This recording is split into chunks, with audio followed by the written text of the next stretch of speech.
করিয়েছি, এনাদের মুখ থেকে আপনারা যখন শুনছেন, আমি আর কি বলবো।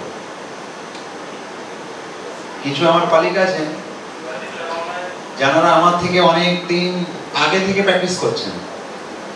আমি একজনকে জিজ্ঞাসা করলাম যে আপনি টক টাইমে জয়েন করলেন, কি ব্যাপার? অনেকে এরকম আছেন যে জয়েন করে কাজ করছেন আমি নিজে চিনি না।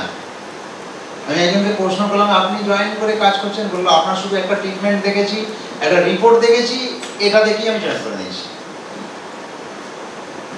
শুধু টক টাইমের প্রোডাক্টের দ্বারাই মোটামুটি এটা সম্ভব হয়েছে, যেটা অন্য কোনো আগে তো অনেকদিন অনেক মানে হেভি প্র্যাকটিস করতাম, এখন প্র্যাকটিস অনেক কমিয়ে দিয়েছি আমি নিজে থেকে। অল্প প্র্যাকটিস করব, সময়টা একটু বেশি অন্য কাজে দেব, সেটা সম্ভব হয়েছে টক টাইমের দ্বারাই।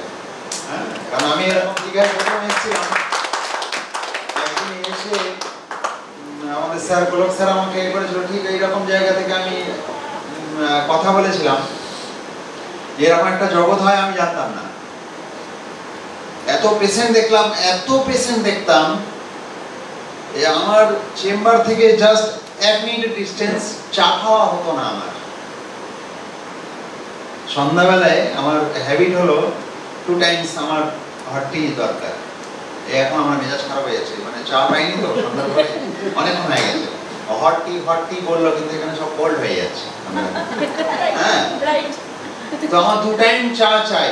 চা খাওয়া হতো না, রাত 10টায় গিয়ে চা খেতাম বাড়িতে, সন্ধ্যার চা রাত 10টায়, কোনদিন তাও হতো না। এখন কিন্তু অনেক সুযোগ পাই, ফাঁকা বসে থাকি, কিন্তু ইনকাম অনেক বেড়ে গেছে আগের থেকে। অত পেশেন্ট থেকে যেটা করতাম না, সেটা হলো টক টাইমের দ্বারা ইনকামও বেড়েছে, সম্মানও বেড়েছে, প্রচুর ডাক্তারবাবুরাও চিনছেন, প্রচুর পেশেন্টের কাছে স্বনামধন্য খ্যাতি অর্জন। সুদূর কুয়েত থেকে পেশেন্ট, সৌদি থেকে পেশেন্ট আমার,